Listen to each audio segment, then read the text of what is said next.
Good morning, good afternoon, good evening, folks. Michael Zuber, one rental at a time. It is Monday, and that means we speak to the one and only Mr. Greg Dickerson. How you doing, sir? Doing great, Michael. Good to see you. Nice to see you as well. I have to say, your calls, folks, and if you haven't been watching Greg's playlist, you're really missing out. He has made some amazing calls. And what we're going to tap into here in video one is a little bit of his history and experience. He was a builder in oceanfront properties, and during the last real estate recession. So I wanted to talk about surviving a bear market. How do you do that? What do you decide to do? And then how do you thrive after? Because I think it's about surviving and then thriving, but let's hear from you. Yeah. So it wasn't just that. I was doing commercial projects and land development projects. I had a bunch of stuff going on back in 2008 and 9. And, it was a very difficult time where, banks would all of a sudden call your loan, even if you weren't in default. The banks were failing, especially one of the banks, what was it? SunTrust. SunTrust was just caving in on everybody. They were doing a lot of development loans. Mm-hmm. So, you had to understand what the banks were dealing with, what they were going through, and how to best negotiate and position yourself with them. And as a developer, generally you could do projects, pull all your equity out. So at the end of the day, they were non-recourse. All the loans were non-recourse. You had no equity in them because you got paid through developer fees or general contracting fees, to build the properties. So the banks had all the risk. So, you could negotiate from a point of strength, but just in general, as the market turned and shifted, it became a very different market. And, inventory started stacking up, properties weren't selling, values were getting cut in half in a lot of markets. As a builder, I was flat out put out of business. There was just no work. Nobody was spending money to build in a declining market or to improve or renovate properties in a declining market. It was just, really, really tough times. So I pivoted because, there were still properties that were getting bought and things like that.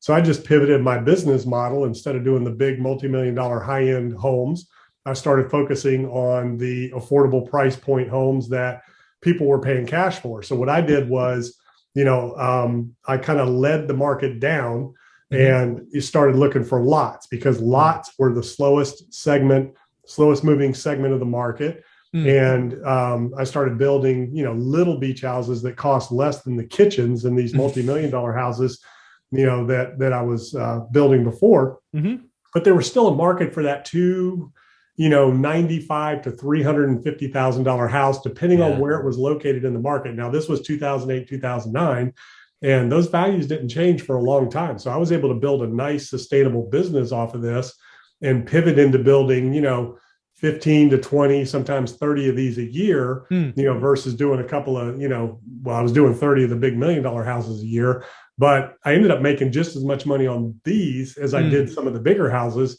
because there was so much demand for them and I was getting the lots so cheap. And that's where I tell the story where I ended up buying lots for about half of what I offered people pre 2008 and 9. Oh, wow. And, and even back in 0405. So a lot of people I'd talked to in 0405 when the market was kind of peaking, I said, look, the market's changing, good time to sell. They said, it'll be worth 10 times as much in, whatever, twice as much in 10 years. And it ended up being worth half as much in 10 years, in less than 10 years. Cause, it was 2009, late 2009, going to 2010, 11, when I was buying a lot of those lots. I'd talked to people 3 or 4 or 5 years before for about half the price. And it wasn't me, it was the market. So as I bought a lot, let's say a lot was once worth 100,000, now it's worth 50. So I'd buy one at 50 and I was watching the market, drop. My next offer would be 40 and my next offer would be 30. And then it got all the way back down to about $25,000, which is where lots were selling for when I first moved to the area in 1997. You could buy lots for 5, 10, 15,000, and then it got up to about 20, 25, and it reverted all the way back to those values again. So I just kind of watched the market, led the way down in that regard, and just, started building these little, production beach houses, 3-bedroom, 2-bath. People were coming down, paying cash for them, second homes, year-round homes. So, whole different business model. So you just got to kind of reinvent yourself and, wait for things to turn. Yeah, I think there's a couple of things I want to kind of highlight. First and foremost, the speed at which the market turned right from red hot to off was something to watch. It seemed overnight, and maybe it was a 30 or 45 day window, but when it turned pretty quick, right? Yeah, and the main reason was because the banks were in trouble. So the Yes. liquidity dried up. The banks were not lending. The Fed did not come in and backstop that. They let it all crash. I mean, it's really interesting to see what's going on now, what happened in, March of 2020, what happened, after 2009 and 10. The Fed started quantitative easing, but they weren't buying mortgage-backed securities. They weren't propping up the banks. Mhm. So it was a very interesting time, but that was the main thing. I mean, interest rates went up over 5% and the banks stopped lending money. So, the general population could not borrow any money. Yeah. Most people were in default or going into default, very quick, not overnight, but that started happening afterwards. But Mhm. the real big issue was the banks just weren't lending the money. Yeah, you're so right. Then the other thing I want to highlight again is if you've done this since the truck in the toolbox conversation, is you don't fight the market, you pivot to what's working, right? And you got out of the high end and then you went to the bread and butter home that, a lot of people could afford. So kudos to you. And again, it's funny when you look at that and you made just as much money on, a product that was probably, I don't know, 1/10, 1/12 of what the other ones were. Yeah, probably, yeah, somewhere around there. And you don't fight the trend. You never go against the trend. You have to work with the trend. And so you want to counter that with being a contrarian investor. So some people will say, buy when there's blood in the streets. You want to be a contrarian investor, that can work, but it's got to be within the context of the trend. Yes. So that's what you got to think about. So when the market was going up, I was leading it up. And when, like one property would sell for 100,000 a day, I'd sell it for 120 tomorrow, 130. I had a business model back then. If my house was sitting or a property was sitting on the market more than 30 days, I would raise the price and it would sell. Very Wow. weird. Wow. That was pre-2008 and 9. And, inventory started dwindling, vacant lots, all the builders started building specs. And then it went from I was the only buyer to where everybody, and then they were getting bid up and things like that. So you lead it up on the way up. But when that thing shifts, you got to look at the momentum of the trend and it rolls over and starts going down the hill. And then you lead the market down, meaning, if it's sold for 100 today, 75 tomorrow, 50, and you just kind of work it like that because even the appraisers were calling it a declining market. So, yeah. And in the markets today, we have a trend that we're in right now. And it's, so you don't fight the trend, you don't fight the Fed, you try to identify the momentum and work with it and then pivot with it. You have to be nimble and you have to pivot. Yeah. The other thing I want to poke out just a little bit more and see if you see the possibility of the same this time is land, right? Land is one of those things that's kind of, in my experience, the last thing to go up and then it's the first thing to fall, right? Because it's illiquid, doesn't produce cash flow. You still have all the liabilities with land. Do you think land might be one of the first things that fall in this environment? No, I wouldn't say fall. And it's a very different animal now because builders are trying to build as fast as they can. They're looking for finished lots. So when you say land, there's all kinds of different land out there that you can buy. But let's just talk about, development property.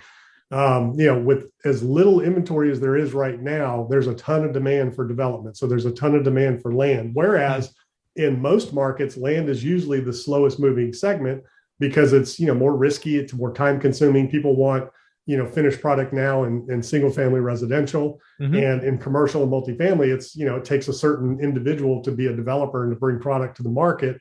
And you have to be ahead of the curve because a lot of times you're bringing new product to the market when there is no demand, but there will be 2, 3, 4 years when you're done.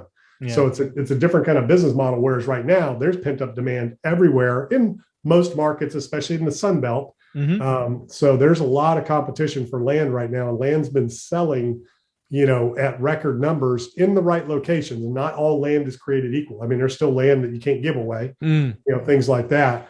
But the days of the people that I know that became very wealthy with land, I know several people that in their areas in my corridor have been buying land for 60 years. And, they have hundreds of millions of dollars worth of properties, vacant land, because they were buying it for just, stupid money, $100 an acre, $1,000 an acre, just really crazy developable land where, the city limits had moved towards in some of these areas.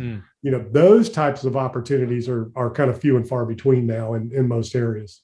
Okay. And then the last thing, because you were a builder, one of the things I've been doing a lot of reading, because I think there will be some builders that got in this kind of adjustment with rates so high.